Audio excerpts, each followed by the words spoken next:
ഇന്നത്തെ തിരുവചനം സങ്കീർത്തനങ്ങളുടെ പുസ്തകം 52, 1 മുതൽ 5 വരെ.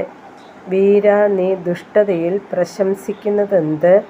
ദൈവത്തിൻ്റെ ദയ നിരന്തരമാകുന്നു. ചതിവു ചെയ്യുന്നവനെ മൂർച്ചയുള്ള ക്ഷൗരക്കത്തി പോലെ നിന്റെ നാവ് ദുഷ്ടത വകഞ്ഞുണ്ടാക്കുന്നു. നീ നന്മയേക്കാൾ തിന്മയെയും നീതിയെ സംസാരിക്കുന്നതിനേക്കാൾ വ്യാജത്തെയും ഇഷ്ടപ്പെടുന്നു. നീ വഞ്ചന നാവും നാശകരമായ വാക്കുകളൊക്കെയും ഇഷ്ടപ്പെടുന്നു. ദൈവം നിന്നെയും എന്നേക്കും നശിപ്പിക്കും. നിന്റെ കൂടാരത്തിൽ നിന്ന് അവൻ നിന്നെ പറിച്ചുകളയും. ജീവനുള്ളവരുടെ ദേശത്തു നിന്ന് നിന്നെ നിർമൂലമാക്കും.